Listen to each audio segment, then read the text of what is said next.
Sugar आगे chiller जो भी है आप बोलें वो कोई करने की बात नहीं है। लेकिन हमारे पास जितनी भी मशीन्स हैं एयर कंडीशनिंग की मोस्टली वो चलती हैं वेपर कंप्रेशन साइकिल में या वेपर अब्जॉर्प्शन साइकिल। ठीक है, अब आपको इस प्लांट रूम में वेपर कंप्रेशन साइकिल की भी मशीन भी मिलेगी और वेपर एब्जॉर्प्शन साइकिल की मशीन भी मिल जाएगी। ठीक है, अब अगर हम वेपर कंप्रेशन साइकिल मशीन की बात कर रहे हैं तो इसमें 4 मेन कंपोनेंट्स होते हैं। कौन कौन से? कंप्रेशन में कंप्रेसर, कंडेंसर, एवापोरेटर और रेफ्रिजरेटर। ठीक हो, कंट्रोल कंप्रेसर कहाँ पे लगा होगा? ठीक हो गया, टॉप पे आप चीज़ देख रहे हैं ना? जी जी, ये बेसिकली कंप्रेसर है। कंप्रेसर। अगर आप इसकी ये पोर्शन देखेंगे ना, ये पोर्शन है इसकी मोटर का। ठीक है, और अब अगर आप ये पोर्शन देखेंगे, इस पोर्शन के अंदर है इसका इम्पेलर। आप ये चीज़ देख रहे हैं ना, ये देख रहे हैं, ये खराब हमारी, ये क्या चीज़ होगी? ये बेसिकली गाइड है। ठीक है, ये गाइड लाइन शायद आप लोगों ने नहीं पढ़ी होगी, लेकिन ये गाइड लाइन है, इसका मैं आपको समझाऊंगा कि होती क्या है। ये बेसिकली कंप्रेसर है। अब ये कौन सा कंप्रेसर होगा? कंप्रेसर सेंट्रीफ्यूगल कंप्रेसर होगा, इसीलिए हम इसको सेंट्रीफ्यूगल चिलर भी कहते हैं मोस्टली। ठीक है, अगर हम देखें कंप्रेसर की टाइप्स देखें, हमारे पास होती हैं रेसिप्रोकेटिंग, जी, स्क्रू स्क्रॉल, सेंट्रीफ्यूगल। अब आपने देख लिया कि अगर आप दूसरे कंप्रेसर्स को भी कंपैरिजन में लाएं ना, यहाँ पे एक स्क्रू कंप्रेसर भी पड़ा हुआ है, इसको कंपैरिजन में लाएं, क्या फ़र्क नज़र आता है आपको? एफिशिएंसी। सबसे पहले आपको साइज़ का फ़र्क नज़र आएगा। साइज, अब इसका साइज़ देखें कितना बड़ा है, बहुत सारा। तो अब इसकी अगर थोड़ी बहुत स्पेसिफिकेशन की बात करें ना, तो जो इसकी मोटर है वो 536 किलोवाट की है। तकरीबन अगर ये 100% पे चले ना, तो ये 700 एम्पेयर्स कंज्यूम करता है। ये बहुत बड़ा करंट होता है। इसको इस मोटर की कंट्रोलिंग के लिए हम लोग लगाते हैं इसकी VFD। ठीक है, इसका पीछे एक पैनल हाउस है जो जहाँ पे इसकी वेरिएबल फ्रीक्वेंसी ड्राइव, वेरिएबल। अच्छा, यहाँ पे अब कंप्रेसर के अंदर बेसिकली जो हमारी रेफ्रिजरेंट है तो वो किस स्टेट में होता है?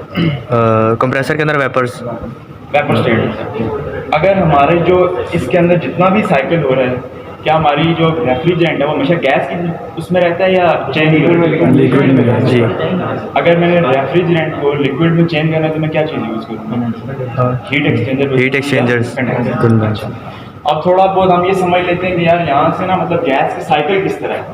अब आप ये चीज़ देखें, ये है इवेपोरेटर। अगर आपको आइडेंटिफाई करना हो कि इवेपोरेटर बेसिकली की तरह, तो आप देखेंगे यार इसके ऊपर ना इंसुलेशन हुई होती है जो कॉन्टैक्ट में आएगा, वो बेसिकली क्या है?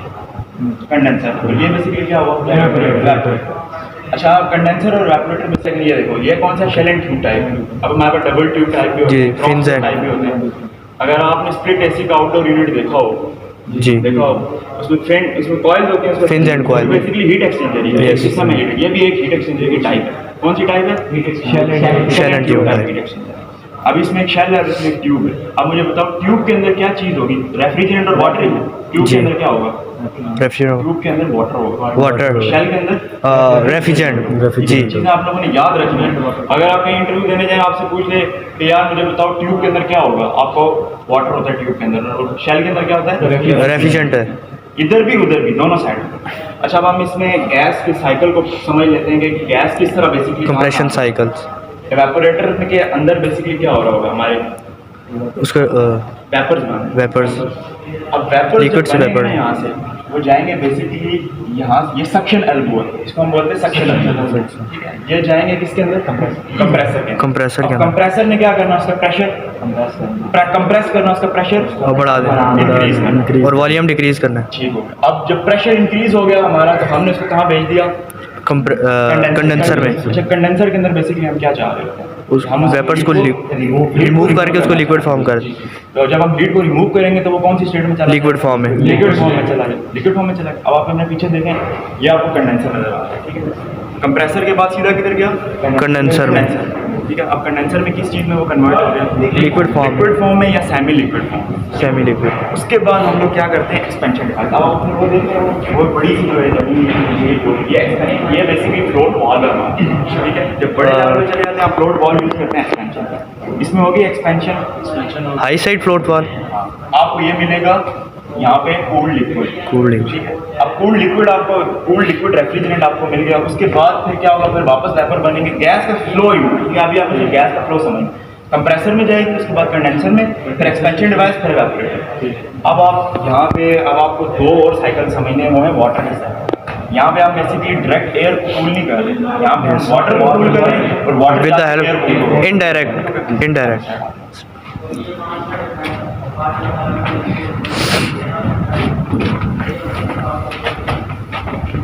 उसमें हम नीचे वाला जो पाइप होता है ना उसको इनलेट कहते हैं और ऊपर वाले को आउटलेट। एक स्पेसिफिक रीज़न होती है कि अंदर जितनी भी हवा है ना वो जब नीचे से फ्लो होता है ना तो वो हवा ट्रैप होकर बाहर निकल जाती है और ऊपर हम एक एयर वेंट लगा देते हैं, यहाँ पे नहीं लगा लेकिन एयर वेंट लगा देते हैं ताकि हवा जो है स्पेसिफिकेशन। इसलिए मतलब आपने याद रखना है कि यार नीचे से हमारा इनलेट होगा ऊपर से आउटलेट। अच्छा अब ये आप पाइप देखें, आपको क्या लग रहा है कौन सा पाइप होगा? पाइप नहीं मतलब कंडेंसर का पाइप है, एवापोरेटर का पाइप है? कंडेंसर कंडेंसर देखो अब ये जो है ना कंडेंसर की आपने साइड देखी इंसुलेटेड नहीं है। कंडेंसर का पाइप इंसुलेटेड नहीं है। कंडेंसर की जितनी भी होती है ना हम उसको इंसुलेट नहीं करते। हमने हीट एक्सचेंज करानी है उसका फायदा नहीं। इंसुलेशन हम वहीं करते हैं जहाँ पे हमने हीट को ट्रैप करना हो। अब ये आपका इनलेट है, वो आउटलेट है, ठीक है। वो इंसुलेटेड है ऊपर वाला? नहीं वो भी नहीं इंसुलेटेड है। ठीक है, कंडेंसर के जितने भी इनलेट आउटलेट कोई ठीक इंसुलेटेड नहीं। अब यहाँ से पानी गया, यहाँ से पानी निकला। अच्छा इस पानी में क्या करना है? ये पानी कहाँ से आ रहा होगा? ये कंप्रेसर से, कूलिंग टावर से। कूलिंग टावर से बेसिकली हम इसको सप्लाई कर रहे हैं और एग्जिट कर रहे हैं। इसका काम क्या है? ये कंडेंसर की कॉइल को ठंडा करना। अब कंडेंसर की कॉइल्स को हम ठंडा क्यों करना चाह रहे हैं? क्योंकि जब सर्कुलेट होती है वो हीट अप हो जाती है। देखें जब आपकी कंप्रेसर से जो हाई प्रेशर गैस आई है ना उसका टेम्परेचर भी आई है। हमने उसका टेम्परेचर गिराना है। हम लोग बेसिकली क्या करते हैं चिल्ड वाटर सप्लाई करते हैं और टन में ले लेते हैं ताकि हमारे जो रेफ्रिजरेंट है वो स्टेट चेंज कर सके, उसका टेम्परेचर चेंज हो सके। हम चाहते हैं कि उसका प्रेशर इंक्रीज हो लेकिन उसका टेम्परेचर हमने इंक्रीज करना। अब इसके अंदर बेसिकली एक फेज चेंज होगा। वो कहाँ से कहाँ होगा? गैस से लिक्विड या लिक्विड प्लस वेपर की फॉर्म। ठीक होगा, फेज चेंज हो गया। इसके बाद एक्सपेंशन और उसके बाद एवापोरेटर। अच्छा ये तो हो गया ना बेसिक। ये बेसिकली इसका वो है VFD कंट्रोल पैनल। अच्छा उसके बाद अगर असेंबली इसमें कोई क्वेश्चन हो इसमें आप देख रहे हैं, इसमें आपने R134 है। हम इसमें मैं सेफ्टीज़ के बारे में थोड़ा बहुत बताता हूँ, चिलर की जो सेफ्टीज़ होती हैं। अच्छा अब आपको एक चीज़ सबसे बड़ी सेफ्टी है ना वो इसकी है hot gas bypass line. Hot gas bypass line. अब हमारा शेल है ना, मैंने आपको क्या बताया था शेल के अंदर क्या होता है? रेफ्रिजरेंट। अब रेफ्रिजरेंट का प्रेशर क्या होता है? हाई। कंप्रेसर जो है ना वो रेफ्रिजरेंट का प्रेशर हाई करता है।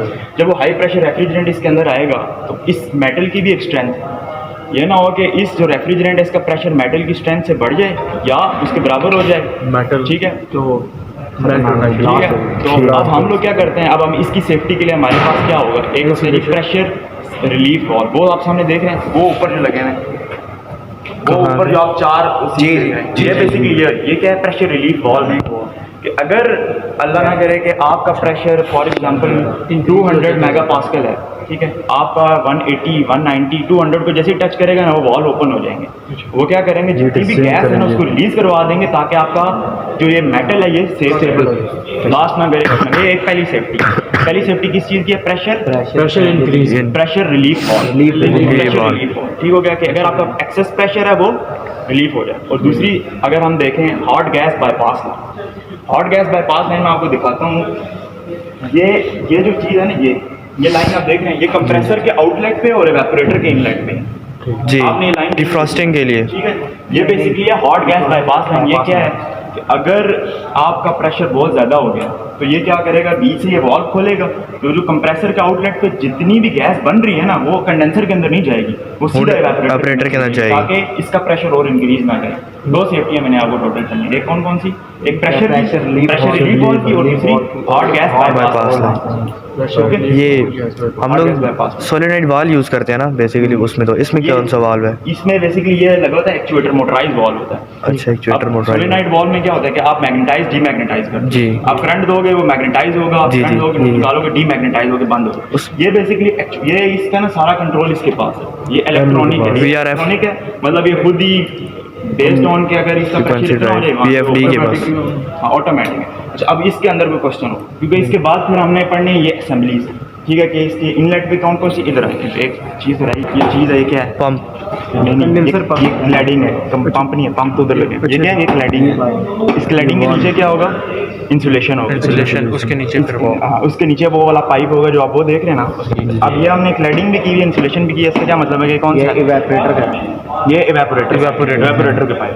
अब आपको एक चीज़ यहाँ पे आगे ये समझ आ गई होगी कि जो एवेपोरेटर के पाइप होगा, एवेपोरेटर का शेल एंड ट्यूब है वो इंसुलेटेड होगा जी। और जो कंडेंसर वाली साइड होगी कंडेंसर नहीं। अब आप देख रहे हैं इसके ऊपर ये लगा हुआ है, ये बेसिकली क्लैडिंग होती है ताकि इसका Cladding means? इंसुलेशन वो खराब ना हो। इसके अंदर बेसिकली इंसुलेशन है, उसके अंदर पाइप है। अभी आप देख रहे हैं इतना बड़ा लग रहा है, लेकिन अगर इसको आप खोलेंगे ना 6 इंच या 8 इंच, इससे ज़्यादा नहीं होगा। लेकिन अभी आपको ये 12 इंच का लगा क्योंकि इसके ऊपर इंसुलेशन हुई है, उसके ऊपर क्लैडिंग, इसको बोलते हैं क्लैडिंग, ठीक है। ये जो आप तय को क्लैडिंग, ठीक है। जीआई मेटल, जीआई इसका जो पाइप है उसको बोलते हैं, ठीक है। ये क्लैडिंग है, ये बेसिकली आप समझ स्टील की होगी।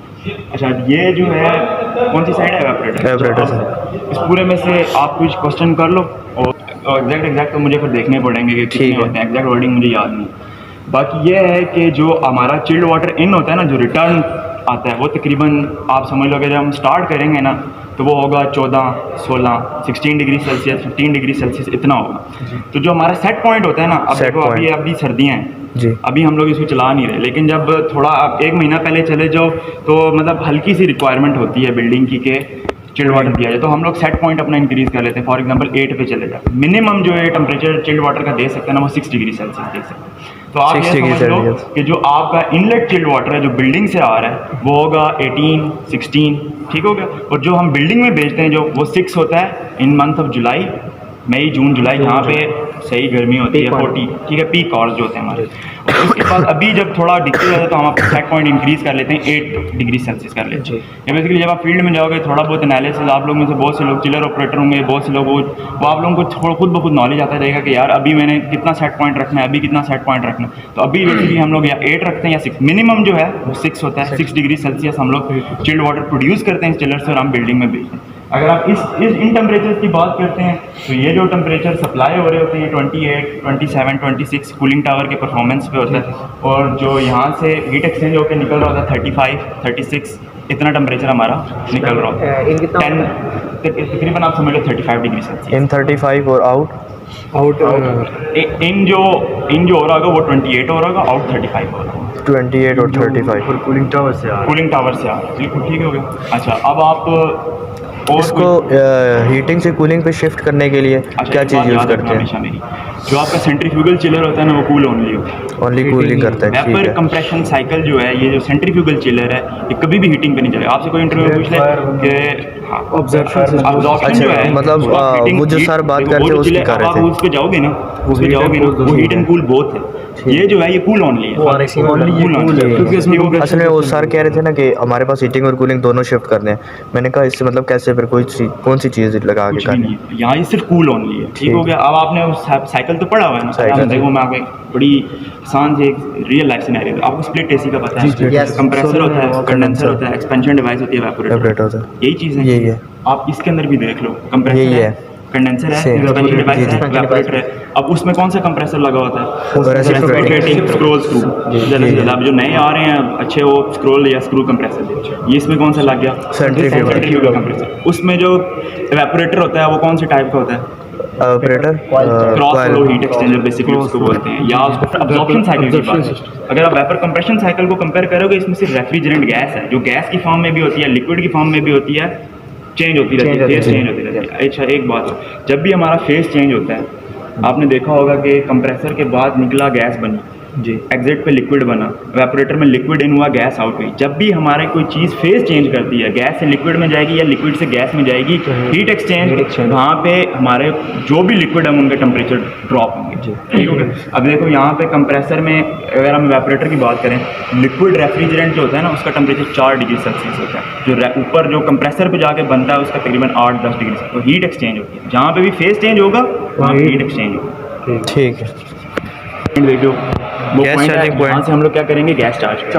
पहली बात तो ये है कि हम इसमें से गैस निकालते हैं, सेक्शन प्रेशर ठीक है, ओके, अगर नहीं है ठीक तो हम चार्ज करते जाएंगे। जब इसका सेक्शन प्रेशर आ जाएगा, इसका सेक्शन प्रेशर मेरे ख्याल से 100 होता है, इस तरह कुछ होता है मुझे याद, वो आप जैसे ही पूरा होगा उसके बाद गुड टू गो। कहना चाहते हैं कि इस मशीन की COP कितनी होगी, कैसे होगी? हम लोग COP बेसिकली होती है आउटपुट ओवर इनपुट। आउटपुट पे आपको क्या मिल रहा है? रेफ्रिजरेशन इफेक्ट मिल रहा है, जी, ठीक है। आप एक वाटर को कूल करें, आपको रेफ्रिजरेशन इफेक्ट मिल रहा है। इनपुट पे आप क्या दे रहे हो? इनपुट भी रेफ्रिजरेटर है। इनपुट पे हम इलेक्ट्रिकल एनर्जी दे रहे हैं किलो जी, ये भी है। अब आप खुद वापस बताऊँ COP क्या होती है, output Over input। Efficiency basically output over input, ठीक है। आउटपुट पे आपको क्या मिल रहा है, रेफ्रिजरेशन। ठीक है। आप चीज Input पे इनपुट पे electrical। आप क्या दे रहे हो, इलेक्ट्रिकल एनर्जी। देखो आप जी। खुद सोचो ना, हम इसको इलेक्ट्रिकल एनर्जी दे रहे हैं, ये हमें वहाँ से chilled water chill water produce produce कर रही है। अब इन दोनों को डिवाइड करेंगे ना आपकी COP में 6 किलोवाट आ गई।